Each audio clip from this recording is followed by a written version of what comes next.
जून की तपती दोपहरी में किसी ने अचानक डोरबेल बजाई। आशा जी उस समय नींद में थी। जब तक वह आंखें मसलते हुए बाहर आईं, तब तक 3-4 बार जल्दी जल्दी डोरबेल बज चुकी थी। आशा जी बड़बड़ाती हुई बाहर आईं, अरे कौन है इतनी गर्मी में, जरा सब्र तो रखो, आ रही हूं मैं। दरवाजा खुलते ही अजय बोला, भाभी, ओ भाभी, जल्दी बाहर आओ। कहाँ हो? अरे आइसक्रीम पिघल जाएगी, जल्दी आओ ना। अरे ओ भाभी के लाडले तेवर, तुझे क्या धूप नहीं लगती? इतनी गर्मी में कहाँ से लाया है आइसक्रीम? ताई जी, बाजार में है ना राजा कुल्फी वाला, बस उसी से लाया हूँ। भाभी को पसंद है ना? अरे वह भी अभी थक कर सोई है, ला मुझे दे, मैं देकर आती हूँ उसे कमरे में। और तू भी घर जाकर आराम कर, इतनी धूप में इधर उधर मत भटक, लू लग जाएगी। ठीक है ताई जी, यह लो आइसक्रीम, चलो बाय, मैं चलता हूँ, कहकर अजय भागता हुआ अपने घर चला गया। आशा जी शर्मा निवास की बड़ी बहू हैं और अजय उनके देवर का बेटा है। आशा जी के परिवार में उनके पति, सास, बेटा और बहू हैं। और सबसे जरूरी बात, बहू रानी मां बनने वाली है। आशा जी के देवर देवरानी 3 मकान छोड़कर पड़ोस में ही रहते हैं। जब से अजय को पता चला है कि भाभी मां बनने वाली है, तब से वह हमेशा अपनी भाभी की सेवा में लगा रहता है। कभी फ्रूट्स लेकर आता है तो कभी जूस निकाल कर ले आएगा, कभी आइसक्रीम ले आएगा तो कभी घर में बनी हुई कोई स्वादिष्ट पकवान। रोज सुबह शाम बहू रानी को वॉक के लिए ले जाने की जिम्मेदारी भी उसी ने उठा रखी है। अब तो भाभी को भी चस्का लग गया है, कुछ भी चाहिए अपने लाडले देवर को बोल देती है और वह तुरंत हाजिर भी कर देता है। फिर चाहे रात के 11 बजे हों, सुबह के 6 बजे हों या दोपहर के 2 बजे हों, भाभी को जो भी जब भी चाहिए हमेशा अजय को ही बोलती है। और अजय भी बिना ना नुकुर किए भाभी का हर काम करने के लिए तत्पर रहता है। शुरुआत में तो आशा जी को भी बहुत अच्छा लगता था, लेकिन अजय का यूं वक्त बेवक्त उनके घर आना न जाने क्यों अब आशा जी को खटकने लगा था। उस दिन भी यही हुआ। रात के 11 बजे बहू रानी को चॉकलेट खाने का मन हुआ। फ्रिज में देखा तो चॉकलेट खत्म हो चुकी थी। अजय से पूछा तो अजय ने बताया कि उसकी फ्रिज में कुछ चॉकलेट पड़ी हुई हैं। 5 मिनट के अंदर अजय चॉकलेट लेकर हाजिर हो गया। चॉकलेट देखकर तो आशा जी के बेटे सोमेश का भी मन डगमगा गया। तीनों ने मिलकर चॉकलेट एंजॉय किया। 12 बजे अजय अपने घर चला गया। आशा जी ने सब कुछ देख लिया था।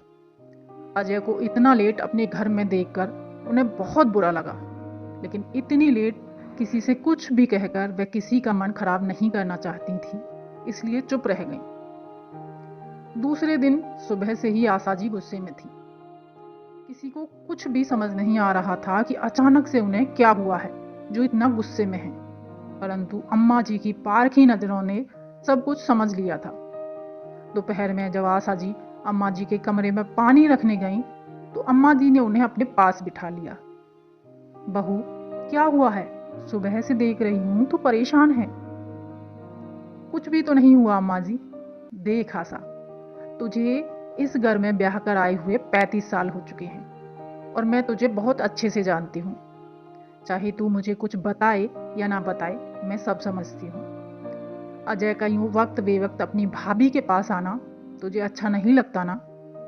अम्मा जी के मुंह से यह बात सुनकर आशा जी सक पका गई। नहीं नहीं अम्मा जी, ऐसी कोई बात नहीं है, मैं तो बस ऐसे ही, शायद मेरी तबीयत ठीक नहीं है। अब ज्यादा नखरे मत कर, मैं सब जानती हूँ और समझती भी हूँ।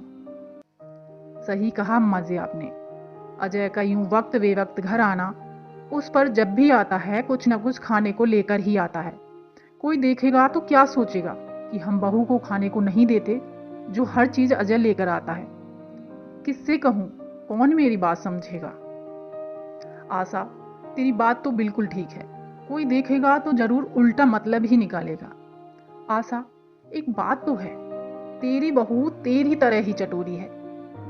तुझे याद है जब तुझे सोमेश होने वाला था, तब भी बहू की तरह तुझे चटपटा खाने के लिए कितना मन मचलता था, और मैं हमेशा परेशान हो जाती थी कि ज्यादा तीखा चटपटा खाने की वजह से तेरा स्वास्थ्य खराब ना हो जाए।